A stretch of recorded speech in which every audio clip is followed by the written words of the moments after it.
Welcome to the Great Detectives of Old Time Radio.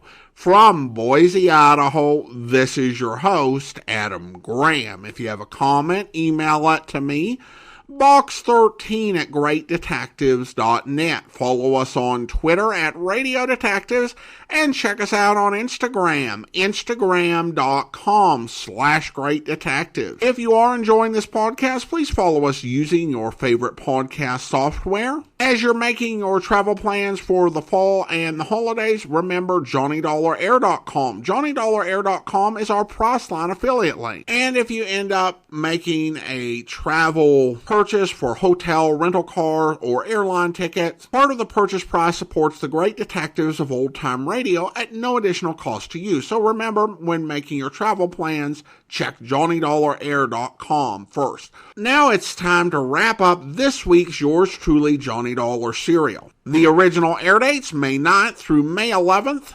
1956, and it's the Silver Blue Matter episodes 3, 4, and 5. From Hollywood, it's time now for... Johnny Dollar. Wake you up, Johnny? Oh, Garcia. No, just finished breakfast. Oh, you special investigators do live. Suppose that insurance company of yours could put me on expense account? Maybe. If you found that $100,000 worth of stolen furs. Just a matter of time, Johnny. Now you're talking like a police lieutenant. How soon can you come down here to headquarters? What's up? Has the watchman talked? Chrisman? No, he's still in a coma. But I want to know some more about that kid you mentioned on the phone last night. Eddie Monte. Yeah. Well, I don't know. That was told to me in confidence. Look, Johnny, I'm going to talk to you like a policeman for a minute. A man named Weller was knifed to death last night. You told me yourself his death is probably tied in with that warehouse robbery. Another man is dying at Queen of the Angels. So, confidence or no confidence, I want to know about that kid. All right, Garcia. I'll be there in 20 minutes.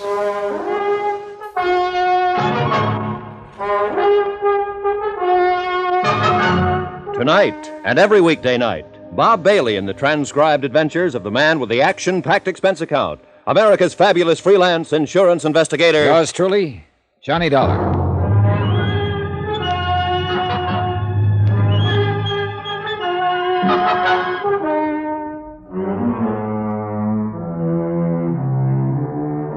From Special Investigator Johnny Dollar, location Los Angeles, California. To the Home Office Mono Guarantee Insurance Company, Hartford, Connecticut. Assignment, the Silver Blue Matter. Expense account continued. Item 10, $1.45. Taxi from my hotel to the police headquarters office of Lieutenant Garcia. The early morning fog was starting to lift, and the city sprawled beneath a slate-gray sky. The filtered sun should have softened things, but didn't. Gray sun, gray world, drab and dreary, and a case to match. Teenagers, not a gang of hardened criminals. A bunch of wild kids who'd broken into a warehouse and stolen 80 fur coats, silver blue mink. A night watchman had been slugged and lay dying in the hospital. And a lunchroom owner named Red Weller had been stabbed to death the night before. So it couldn't be called kid stuff. That term doesn't apply to murder. Run those 4 cards through, Joe. See what you can make on them. Thanks. Come on into the office, Johnny. This madhouse out here get you frazzled before you know it. Oh, you police detectives have it pretty soft, Garcia. That's news to me. Teletypes, photo files, record cards, crime labs. How'd you like to try working alone? On your expense account, I could suffer the hardship. Now, let's go in here. Have a seat, Johnny. Thanks. Yeah. Did I put the fear of the Lord in you on the phone? You were real impressive. Well, the chief was breathing down my neck. Then I'll stop trembling. Kidding aside, Johnny, I've got to know just how that Monte boy figures in this. Did I say he even figured in it at all? No. You just wanted some information on him. But he figures all right. You didn't come out here from Hartford to look up the nephew of an old friend. Oh, I've done crazier things at times. He's got a record. You know that? No. Petty stuff. No convictions. Gang brawls, auto pilfering, vandalism, intoxication. Interrogative attitude, sullen, hostile, antisocial. Yeah, that's quite a nephew you've got, Johnny. Black sheep of the family. What's the story? How did you get onto this kid? Look, amigo, I made a promise on this. I hate to break it. It's murder, Johnny. This kid's sister worked for Red Weller in that lunchroom across the street from the warehouse. Her name is Carla Monte. She's 5 years older than he is. They live together. Their parents are dead. So? So I put some pressure on her, and she told me she thought her brother Eddie might know something about the robbery. She took me to a pool room to meet him. How was he supposed to have known about it? Hearsay? No. She admitted later that she suspected him of being mixed up in it himself. Things he'd said, the way he acted. She asked me to help her try to keep him out of trouble. I think he is already in trouble, Johnny. Yeah, so do I. And I think she does, too.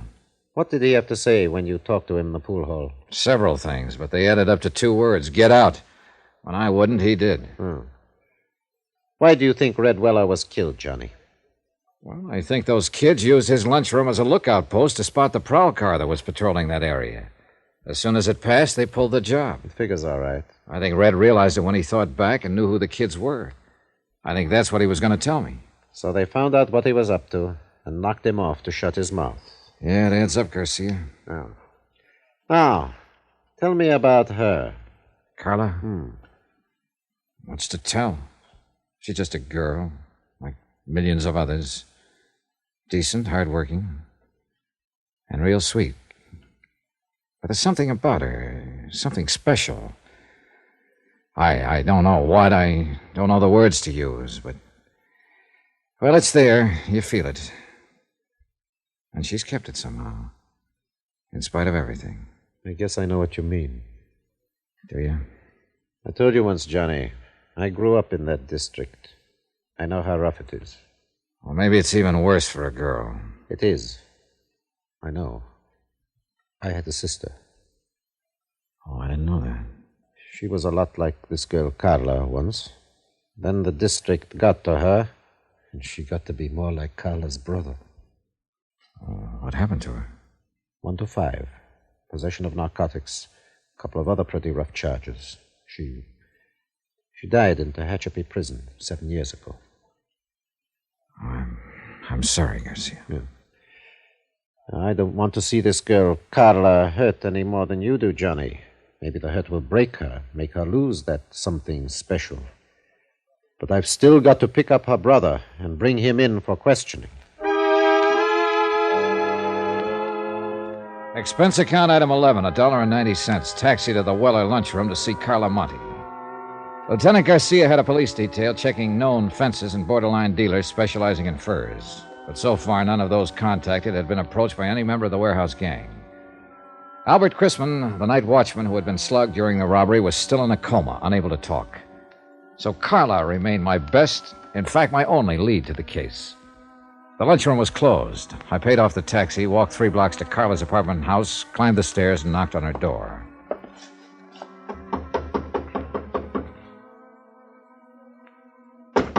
Yes? Who is it? Johnny Dollar, I'd like to talk to you. Oh, all right. Just a moment.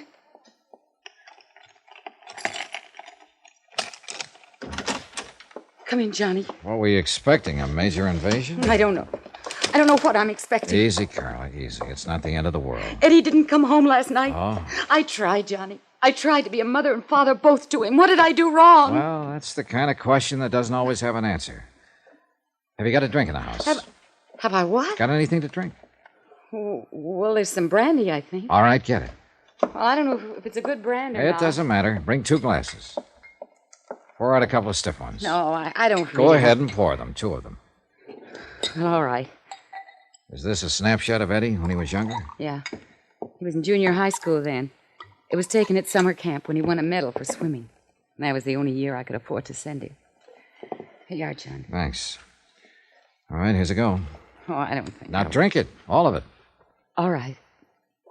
Good. You needed that.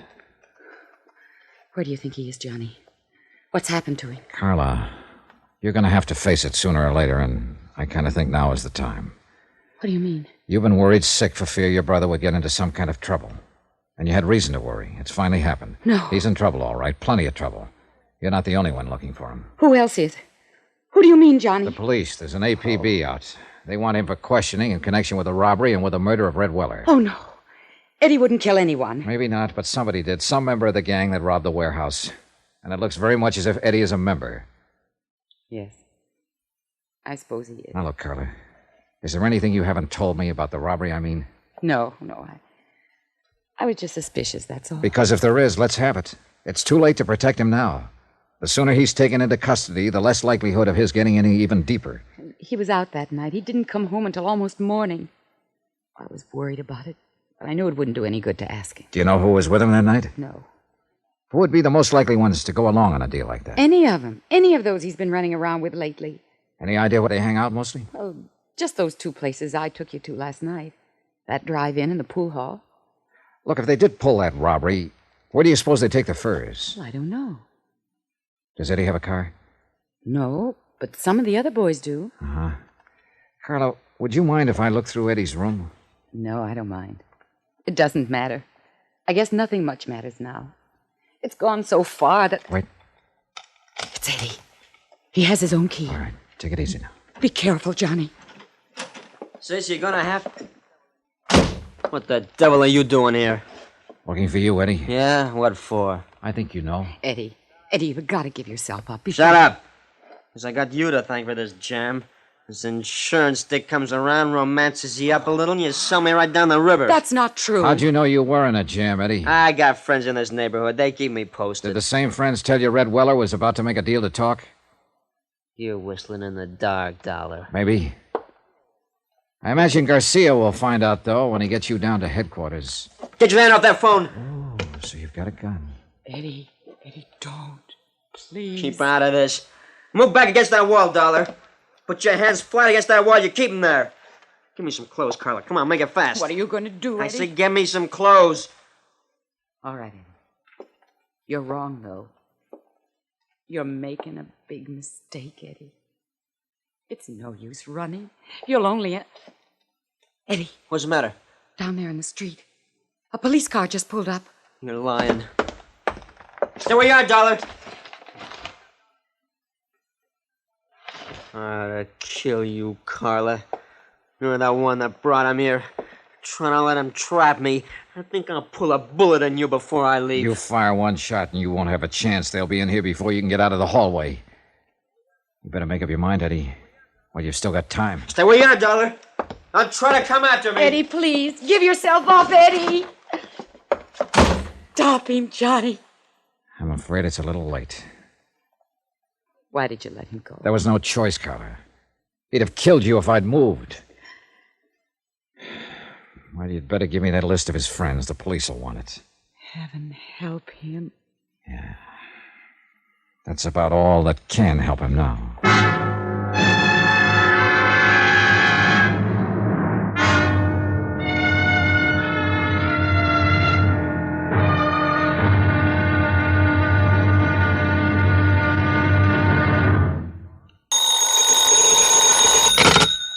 Johnny Dollar. Lieutenant Garcia, Johnny.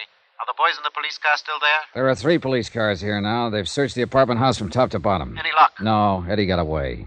I didn't dare make a move to stop him. He was going to shoot his sister. Well, we'll get him, Johnny. Don't worry about it. I don't intend to. My job now is to locate $100,000 worth of stolen furs, not to go after Eddie Monte. It's the same job, isn't it? Probably. Did you see that list of his friends Carla gave me? I just put out an APB to bring them in. Good. They weren't all in on that warehouse robbery, but some of them were. If they were, we'll tag them. We've got an interrogation room down here to sort the sheep from the goats. Yeah, I know. But first you got to catch your goats.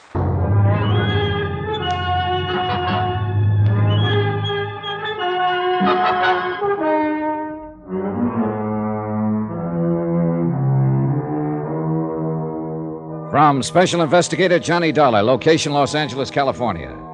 To the Home Office, Mono Guarantee Insurance Company, Hartford, Connecticut. Assignment, the Silver Blue Matter. Expense account continued.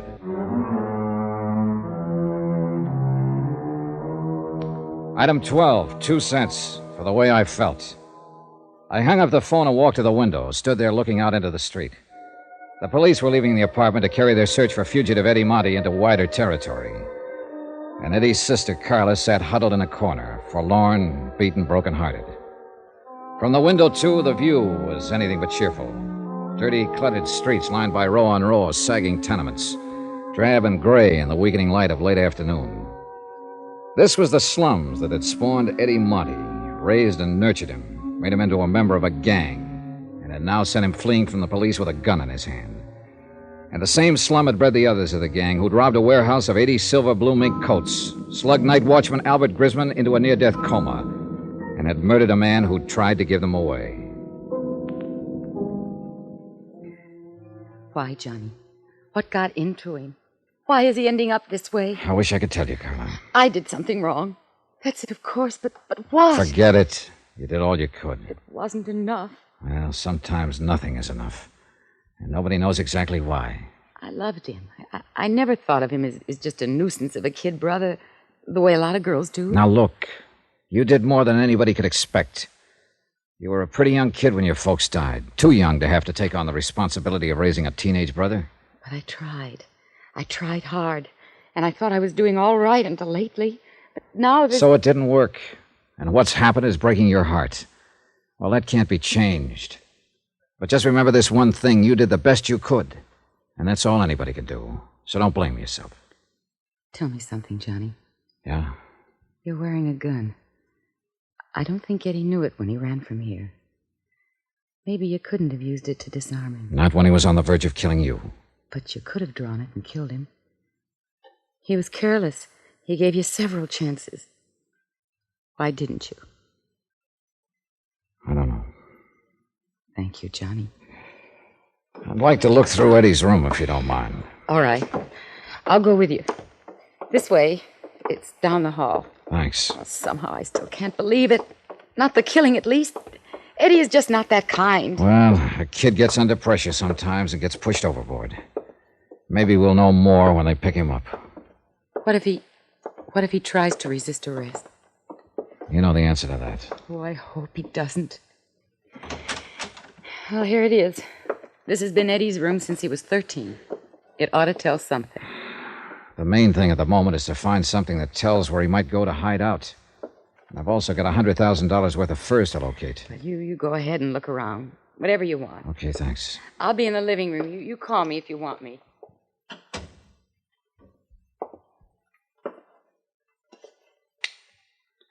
For the sake of company, I switched on a beat-up record player in the corner.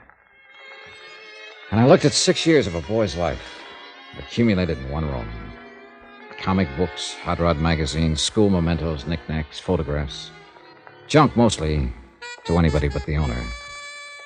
I went through all of it, then through the drawers and chest and through his clothes. Nothing. I looked over the photographs stuck in the mirror tacked on the wall. Some of the names on the boys' pictures were the same as those on the list Carla had given to the police. There were a few pictures of girls and a lot of pictures of hot rods. I picked up an envelope of loose photographs lying on the dresser. They were views of a second-hand panel truck, and in all of the pictures, Eddie was standing beside the truck with obvious pride of ownership. One of the views showed the front license plate. I turned the envelope over. The film had been developed less than 2 weeks before. I called Carla back into the room and asked her about it. No, I didn't know he had a car, or a truck, rather. It may not be his, but I'll lay odds that it is. That look on his face is a dead giveaway. I don't know. He sure kept it a secret. He never brought it here once. Do you recognize the background in those pictures? No, I don't. It looks like a storage yard or an industrial place of some kind, doesn't it? Yeah, I'd call it that. Do you mind if I take these with me? Of course not. Why? The gang had to use something to haul those furs away from the warehouse. But if Eddie was keeping the truck a secret from me, it was because he was planning to use it for the robbery. That one or some other one. Johnny, he was in on it all along. Look, Carla, I've got a hunch Eddie is the leader of that gang. Oh, no. I think the truck was used in the robbery, and I think when we find it, we'll find the furs and we'll find Eddie. See you later, Carla.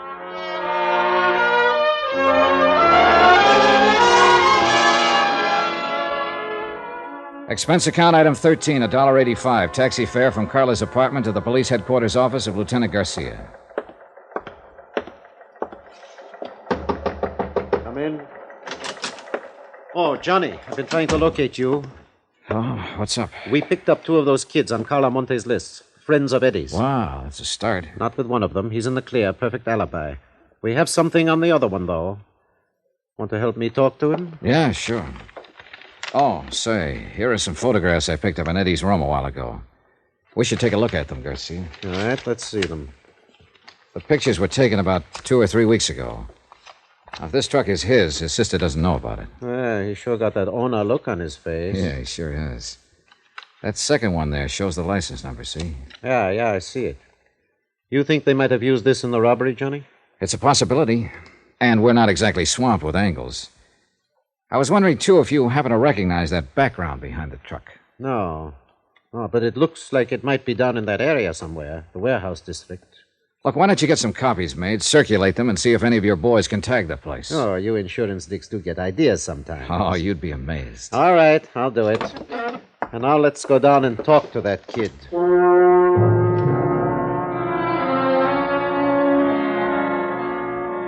Interrogation room 519 was on the 5th floor. Bare walls painted gray, a businesslike room without a doorman or compromise. Furnished only with the necessary table, chairs, and lights. We stopped in the anteroom and looked in through the one-way glass window. The boy waited alone at the interrogation table, trying to put up a tough, defiant front, but failing by the tremble of a lip and the occasional flick of his eyes. Well, let's go in, get it over with. The kid stiffened when he heard the door open, but he didn't turn around. He just sat there at the table, braced and waiting. You can take that chair at the side, Johnny. Okay, thanks. What's your name? You already know it. I said, what's your name? Mario Santoris. That's your right name? Yeah. Where do you live? Roxman Place, my aunt. Ever been arrested before, Mario? No. Hey, you've got kind of a bad memory, haven't you? Why? September of last year. Arrest made by Officer C.J. Barton. Charge, possession of stolen articles. Hubcap, 2 auto radios, 1 camera. I wasn't convicted. I asked if you'd ever been arrested, not convicted. It was a frame-up. I didn't have any evidence. No, apparently not. Witnesses for the prosecution refused to testify. Case dismissed. Here, what are you going to claim this time, Mario? Another frame-up? I don't know why you brought me in here. I don't know anything about anything. That bad memory again, I just don't know what you're talking about. It's lucky for us that Eddie Monte had such a good memory, isn't it? Yes. What about Eddie? Huh? What do you mean? Is he a friend of yours? I know him. He's got a fine memory, that boy. Too bad you can't remember things the way he does. What are you talking about? Oh, that's true, all right. Eddie remembers everything that happened. What he did, what Mario did. I don't know what you mean. Well, that's because of your bad memory, Mario. Why, Eddie remembers the name of every boy who was in on that job and just what each one of them did. What job? That warehouse robbery. Have you forgotten about that? I don't know anything about any robbery. Well, there's been a lot of talk. At least you've heard about it, haven't you? I don't know anything about it. Maybe you've just forgotten. I don't know what you're talking about. When did you see Eddie last? I don't remember. Have you seen him since the robbery? No. How can you be sure? You said you hadn't heard of any robbery. I haven't. Still, you haven't seen Eddie since the robbery. Well, Come on, Mario. Tell us about it. I guess maybe I did hear about it. So? Well, why shouldn't I hear? It was in the papers. Everybody's been talking about it, so what if I did hear it? I don't prove anything. But you said you hadn't heard. So I forgot. Guy can forget something, can't he? Yeah. If he's got a bad memory, he can. And Mario's got a real bad memory, Johnny. Not Eddie, though. He remembers how you guys loaded those furs into his truck. How you waited across the street in Red Weller's until the prowl car passed. How you slugged the night watchman, Albert Chrisman. That's a lie. How do you know it is, Mario? You don't even remember it. Eddie does, though. He even remembers the next night. When you stabbed Red Weller to death to keep him from coming to me. No. No, I didn't do that. Of course you did. You don't think Eddie would lie, do you? It's not true. Makes sense to us. Is Eddie here? You pick him up? How would we know what he remembers unless we'd picked him up?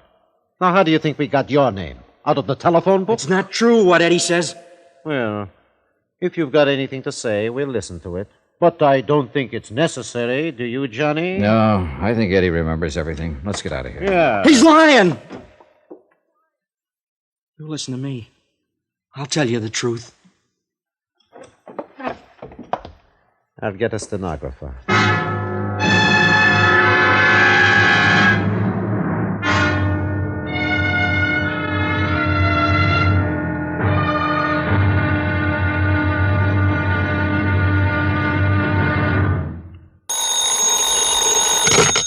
Johnny Dollar speaking, Lieutenant Garcia's office. Johnny, you're the one I was trying to reach. This is Carla Monte. Oh, I was going to phone you later. What's happening? Have they found Eddie yet? Not yet, but the police picked up one of his friends, Mario Santores. Oh, Mario, I know him. Well, he's been to the apartment lots of times. Was he in on the robbery? Yes, he just made a statement admitting it. And what did he say about my brother? He says Eddie is the one who planned the whole thing. He must be lying. No, Garcia and I are pretty sure he's telling the truth. I'm sorry, Carla. I'm coming down to headquarters, Johnny. There's no use. There's nothing you can do here. At least I can be there when they bring him in or whatever happens. It won't help. You're better off at home. Now, No, Johnny. please. I raised him. Some of the fault must be mine. I can't desert him. I'm going to be there if he needs me. Okay, Carla.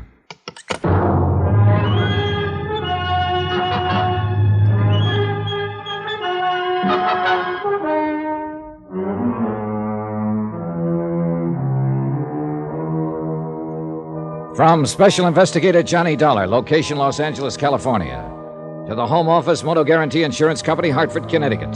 Assignment, the Silver Blue Matter. Expense account, final page. $100,000 worth of fur coats, silver blue mink, stolen in a warehouse robbery and still missing. A night watchman slugged during the robbery by one of the teenage gang, still lying in a coma, unable to speak. And Red Weller, a man who'd tried to speak, lay in the county morgue, stabbed to death in a dark alley. But now one of the gang had been arrested, a 17-year-old named Mario Santores, and he'd finally talked. Sitting in Garcia's office, I read Mario's statement through for the second time. Well, what do you think, Johnny? I think the kid was telling the truth. Eddie Monte scraped up enough money to buy that second-hand panel truck and then talked the other kids into knocking over the warehouse. That ties in with what Eddie's sister said, that he'd kept the truck a secret, hadn't told her about it. And also the fact that Eddie seems to be a born leader type. They even mentioned it in one of his former records of arrest. Yeah, I think we can buy it that Eddie Monte is the leader of the gang. Yeah. All right, they picked their night. They cased the place from Red Weller's lunchroom across the street. And as soon as the prowl car passed, they made their move. They got the watchman, Albert Crisman, to open the door by showing him a fake telegram through the window. That's another thing that checks out Mario's story, Johnny. Mario claims he's the one who showed the telegram. That's right. Crisman kept saying, kid with a mark on his arm, and Mario's got a bad scar on his left wrist. That's what I mean. It checks out. Mario didn't know what Crisman had told us. All right, so they got inside, and then, according to Mario's version, it was Eddie Monte who slugged the watchman. Probably true. Then they jumped the other watchman in the dark and started hauling out the furs, loading them into the truck of Eddie's. They knew they had 45 minutes before the prowl car came back through. And by that time, they'd finished and split up, Eddie driving the truck away alone and the others disappearing on foot. Yeah, I think that's about the size of it. And I think Mario's telling the truth when he says neither he nor any of the others know where Eddie planned to hide out the truck. And Red Weller, according to Mario, was murdered by another gang member. What was his name? Chuy Morel. Yeah. Well, if that's true, Eddie Monte is at least clean on the murder charge. If it's true. All you can tag him on is robbery and assault on that watchman. I'm kind of glad of it, Johnny. I feel sorry for that sister of his. So do I. She's a good kid. And she's carrying a real load of guilt. Thinks that she's responsible in some way. Oh, she was only 19 herself when their folks died. How could she be expected to hold him in line? And especially in that district. Yeah. She's on her way down here, by the way. Carla Monte? Yeah. I tried to talk her out of it. Oh, maybe she's as well off hanging around here, though, as she is waiting alone in that apartment. It's a rough deal for her, no matter where she waits. Well, at least we can tell her brother's not in quite as deep as we... Excuse me. Yeah, sure. Garcia speaking. Good. Well, who's the other one? Yeah, bring them on in and book them. I'll talk to them later. And now we... What? When? All right. Keep in touch with me. The boys just picked up Chuy Morel and the other two. That leaves just one to go. Yeah, the big one. Eddie Monte. And he's even bigger now, Johnny. What do you mean? That watchman Eddie slugged. Albert Crisman. What about him? He just died. So it was a different thing we had to tell Carla when she arrived at headquarters. Not that her brother would probably get off on a lesser charge, but instead that an APB was out that every officer in town had been warned. Be on the lookout for Eddie Monte, age 19, armed and dangerous, wanted for murder.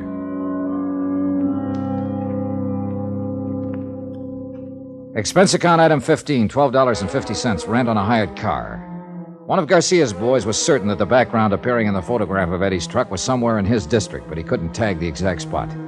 So I decided to cruise that area street by street. Carla Monte, Eddie's sister, went along with me.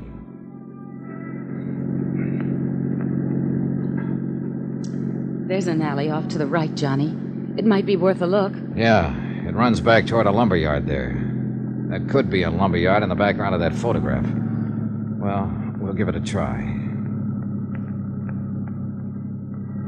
This isn't it, Johnny. Sally makes a right-angled turn there before it even gets to the lumberyard. Well, we may as well check it on through. It seems to run clear on down to the railroad yards. Please let us find him. If it's the police, he'll fight. And he'll kill someone else.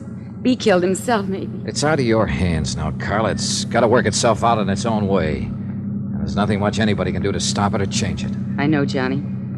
I keep trying to fool myself. All the time I know. Well, all you can do is hope. Look! That fence ahead of us there. Next to the railroad yards. Yeah, that could be the fence in these pictures. Looks the same. And that storage shed there at the right, that's in one of the shots. Yeah. And that pile of oil drums. This is it, Carla. This is where those films were taken. The truck was parked right at the corner of that shed.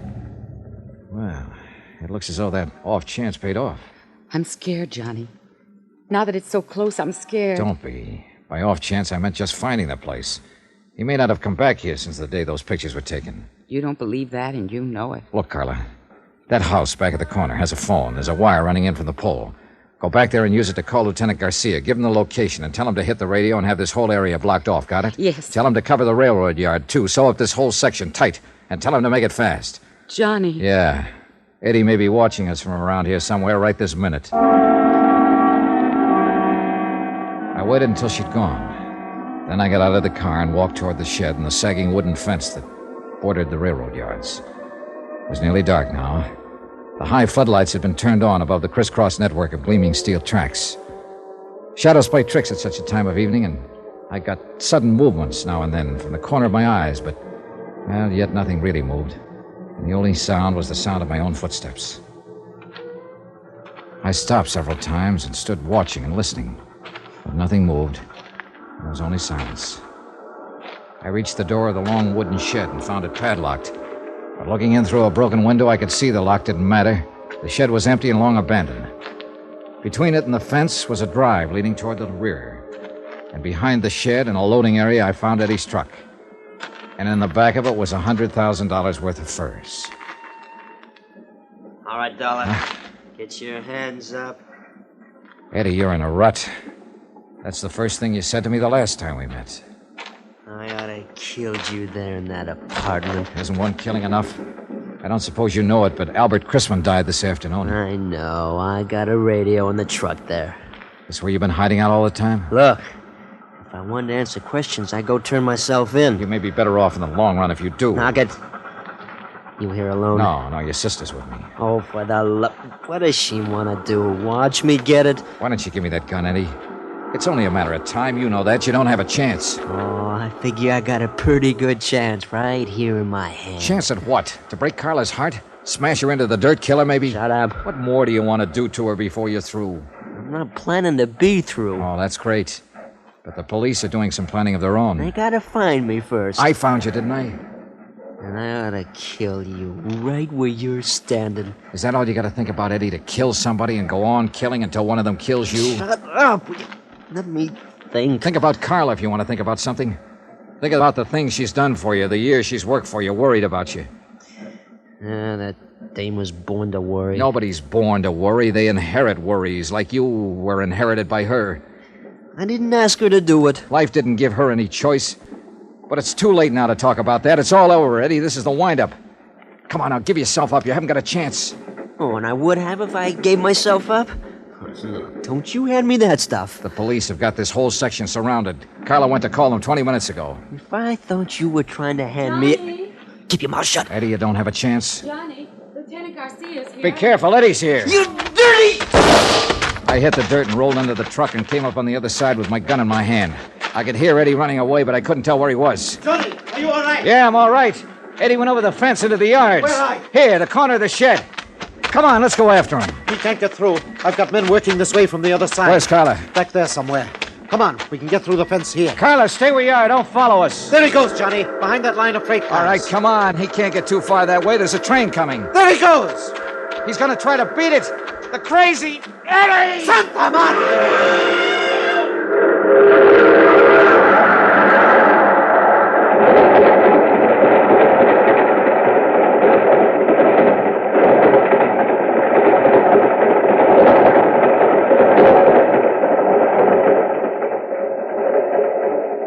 I don't know, Johnny. There must be better ways to die.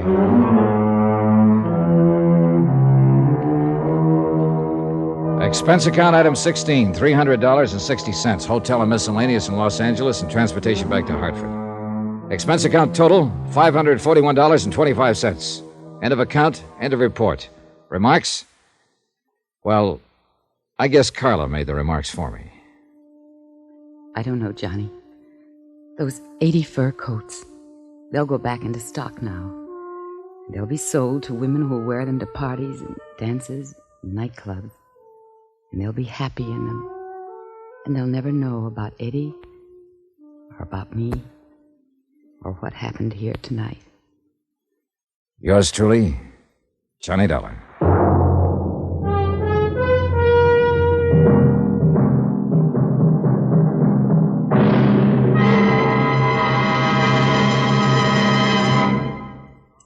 Now, here's our star to tell you about next week's intriguing story. Next week, The Matter of the Medium, Well Done. And a seance or two that I think you'll like. Join us, won't you? Yours truly, Johnny Dollar.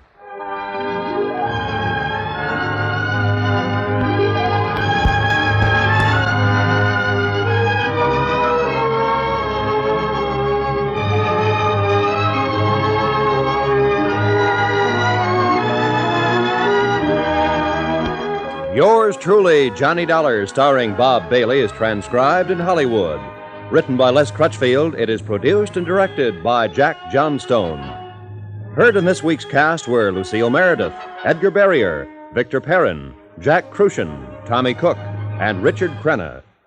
Musical supervision by Amerigo Marino. Be sure to join us on Monday night, same time and station, for another exciting story of yours truly, Johnny Dollar. Roy Rowan speaking.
Welcome back. The Silver Blue Matter in many ways feels like a throwback. I could imagine this story being told in the O'Brien era.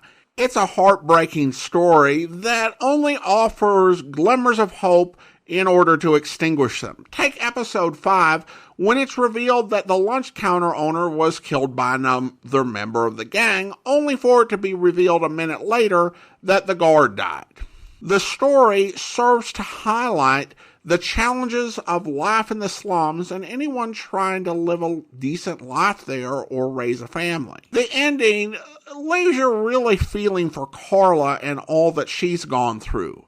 It's a story that raises issues, but doesn't offer any easy answers or ready-made villains. Carla's closing remarks left the audience with something to think about, without telling them what to think. Of course, these are difficult issues, many of which continue to this day. This is a story that could just as easily be told in a modern setting with iPhones rather than fur coats. It's also interesting that practically as soon as Johnny got back to Hartford from the Callicles matter, he was on his way on another plane back to Los Angeles. Of course, these two serials, while set in the same city, are practically in different worlds. It's an interesting contrast, though I'm not sure it's intentional, given that it's never brought up, and it may just have been a matter of how the scheduling works and how writers got their scripts completed. On a lighter note, Richard Crenna is the actor who played the other kid in the gang, Mario, in episode 4. Today, Crenna is probably best remembered for playing Colonel Trautman in the Rambo films, among many other fine performances in his long career. However, in 1956, he was best known for playing Armis Brooks' squeaky-voiced student admirer, Walter Denton. And I have actually, since the first time I played this serial in, I think it was 2014, I've listened to every episode of Armis Brooks. And that leads to an interesting effect. While Crenna did his best to vary the Mario voice enough for a dramatic story, and for the fact that he was playing a young hoodlum, I kept hearing touches of Walter Denton, and my mind was thinking that Mario was dark Walter Denton. At any rate, we turn now to listener comments and feedback, and we go over to YouTube, where Brian comments on the Laird Douglas of Heatherscope matter. Brian writes, I might be in the minority, Adam, but Laird Douglas is one of my favorites of the 5-parters. It starts out so lighthearted, and Bob Bailey and Harry Bartell have such wonderful chemistry as Johnny and Harry. Guy interrupting Harry with his Wright before Harry can get cranked up is hysterical. Yet, Jeanette Nolan, who comes across as one of the 3 good fairies for about 80% of all 5 episodes, does an out-bout face and goes full Maleficent in episode 5, where she says, Mr. Dollar, how much do you want? The only thing that was missing was a fire-breathing dragon. Great episode, and you, Adam, as always, do a phenomenal job. Well, thank you so much, Brian, and I really appreciate your perspective, because obviously we've had some listeners who didn't care for it much, and even I've had a few issues with it, but I appreciate that you enjoyed it. And really, I think that most of the criticism of this story comes down to the fact that it does have some flaws. And of course, everything does. And the question is always, to what degree do the flaws ruin or at least lessen your enjoyment of something that's otherwise entertaining? And that's really an individual judgment. And I think you did point out some really good, strong points with that story. And I do enjoy Harry Bartell and Bob Bailey as Harry and Johnny, perhaps more than some listeners do. So thank you so much. Appreciate the comment. Now it's time to thank our Patreon supporter of the day. Thank you to Kevin, Patreon supporter since March of 2019, currently supporting the program at the Detective Sergeant level of $7.14 or more per month. Thank you so much for your support, Kevin. And that will do it for today. If you are enjoying this podcast, please follow us using your favorite podcast software. And also rate and review us wherever you download the podcast from. We'll be back on Tuesday with another yours truly Johnny Dollar serial. But join us back here tomorrow for Dragnet, where 45 minutes later, Ben and I were interviewing the 3rd victim, a young housewife out in the Wilshire district. Same trademark. I tried to tell him, Sergeant. I tried to tell him I didn't have any money, but he wouldn't listen. He kept holding me by the throat, beating me with his fist like he enjoyed it. Beating me. Yeah, all right, Mrs. Jameson. Could you tell us how he got in the house? He came in the front door and rang the bell. I opened the door, but I left the burglar chain on. He said he was a policeman. So when he demanded I open the door all the way, I did. Then he grabbed me. And you can't describe the man for us, Miss Jameson? He was tall, and he had dark hair and big hands. That's all. It was like a nightmare. A horrible nightmare. I hope you'll be with us then. In the meantime, do send your comments to box13@greatdetectives.net. Follow us on Twitter at Radio Detectives and check us out on Instagram. Instagram.com/greatdetectives. From Boise, Idaho, this is your host, Adam Graham, signing off.